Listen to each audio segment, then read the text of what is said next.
Okay, hello everyone once again. Stan said, my name is Marek and I'm coming from Estonia.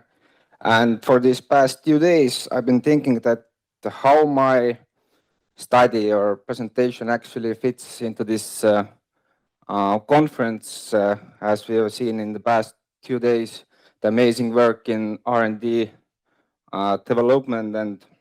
And then I thought to myself that what is the one common word that is connecting my studies and this conference, and I guess I would say it's silviculture.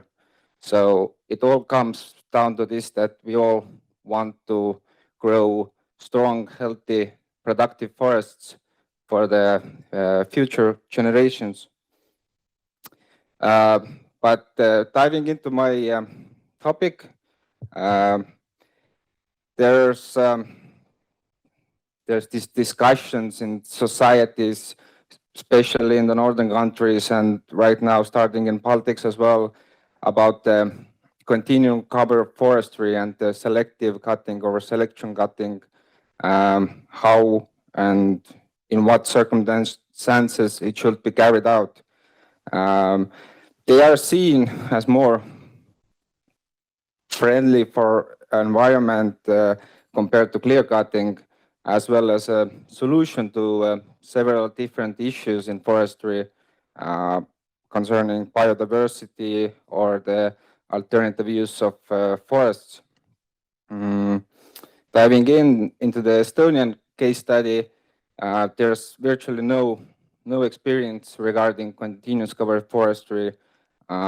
According to the official data, it was accumulated about 1.4% of all the fellings, including thinnings, in the year 2019. And as society is demanding the use of it, we as a scientists think that before the border recommendation and usage, it should always require analyze how it will affect everything.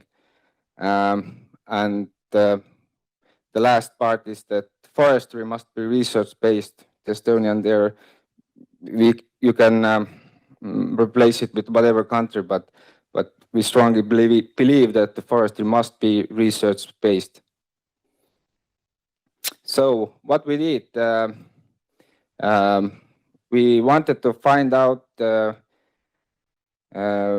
the selective cutting or turning mature forests into the continuing cover forestry system, how the main research was about actually carbon and carbon sequestration, but one part of it was the wood amount and the wood increment. And we divided into the two parts: the amount of wood obtained from the first felling and the potential amount of wood obtained from the two next fellings about 10 and 15 years later. And for the comparison, we used the data from the clear cutting carried out at the same time at the same stand. So we just took one big stand and divided into the three plots. One was clear cut, one was control, and one was selective or selection cutting. And we made the guideline for the harvester operator, how it should be carried out, and it was carried out at the end of 2020 and the beginning of 21. And we chose 5 stands. 3 were pure bind stands and 2 were mixed stands. So the studied stands, to be able to easily follow the pure bind stands in the next slides as well is sort of green, and the mixed stands are not green, red, sorry, and the mixed stands are green. And as you can see, these are, some of them are quite old stands actually. The third one is actually was 158 years old.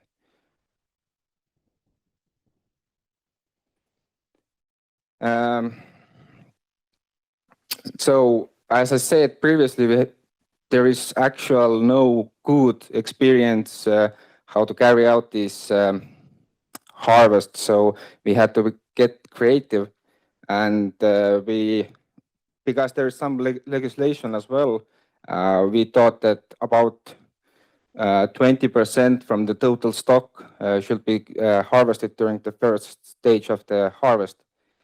The harvest or thinning was carried out evenly over the area, and the trees were cut proportionally from all the diameter classes. So all the plots were previously inventoried.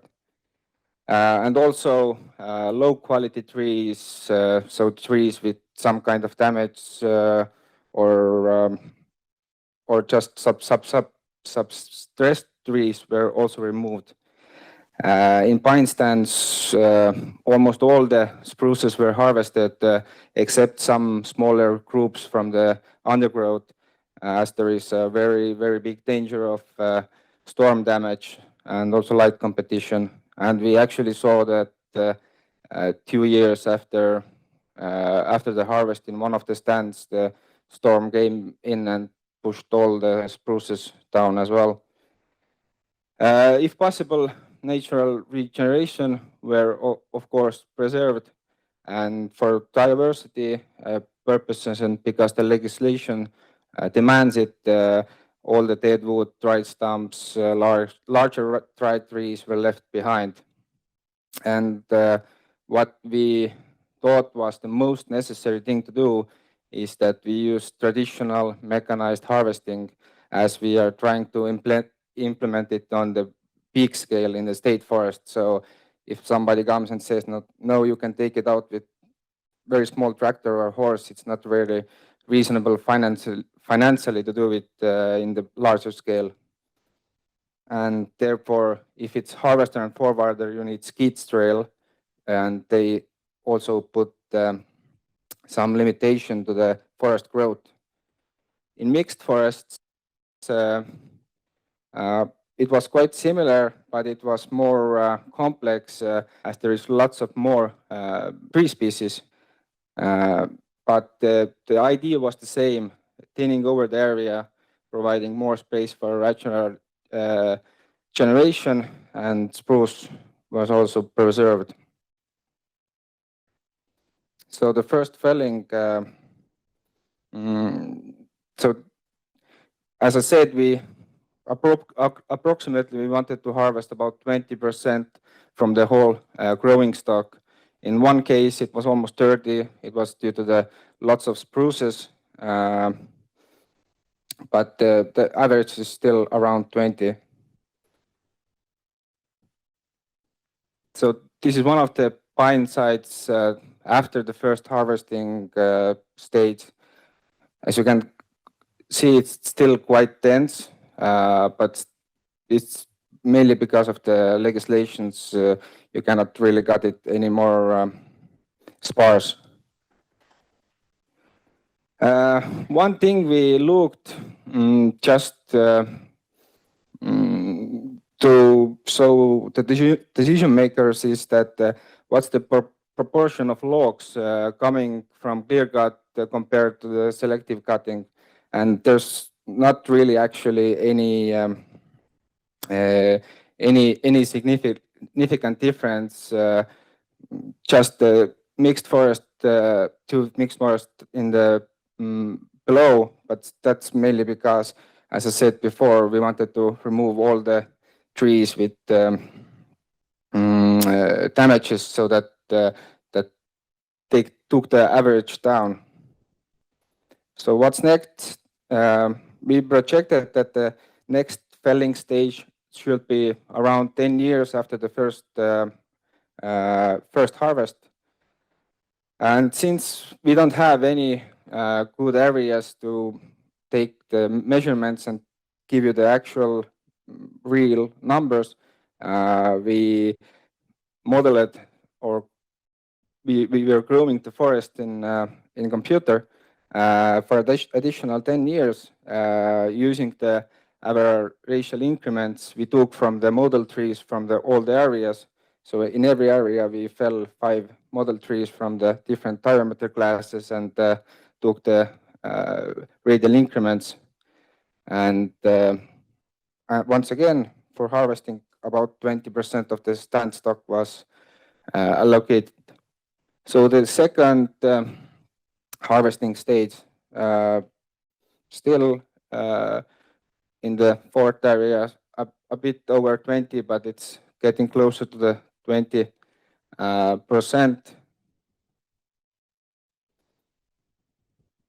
And the third felling, so after 15 years, so we cleared the forest for additional 5 years, and again, about 20%.